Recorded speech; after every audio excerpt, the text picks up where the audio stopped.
കാത്തിരിപ്പിന്റെ മണിക്കൂറുകൾക്ക് അവസാനം ഒരു ദിവസം മുഴുവൻ നീണ്ട ദൗത്യത്തിനൊടുവിൽ തിരുവണ്ണാമലൈ ചിദംബരം നഗർ സ്വദേശി രാജ്കുമാറിന്റെയും കുടുംബത്തിന്റെയും മൃതദേഹങ്ങൾ കണ്ടെടുത്തു. ഉരുളെടുത്ത 7 ജീവനുകളിൽ 4 പിഞ്ചോമനകളും ഉൾപ്പെടും.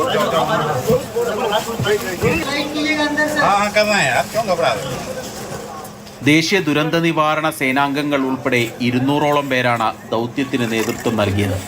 ഇന്നലെ വൈകിട്ട് 4:30 അണ്ണാമലൈ കുന്നിന്റെ ഒരു ഭാഗം വീടുകൾക്ക് മുകളിലേക്ക് പതിക്കുകയായിരുന്നു.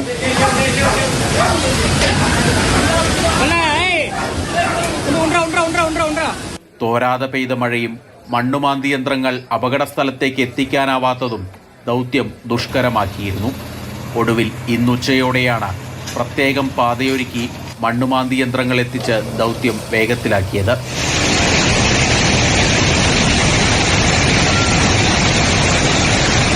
കൃഷ്ണഗിരി മേഖലയിലുണ്ടായ വെള്ളപ്പാച്ചിലിൽ റോഡരികിൽ പാർക്ക് ചെയ്തിരുന്ന ബസ്സുകൾ ഉൾപ്പെടെ ഒഴുകിപ്പോയി.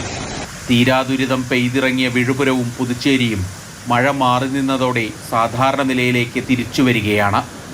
പുതുച്ചേരിയിൽ ഓരോ കുടുംബത്തിനും 5000 രൂപ വീതം ധനസഹായം പ്രഖ്യാപിച്ചിട്ടുണ്ട്.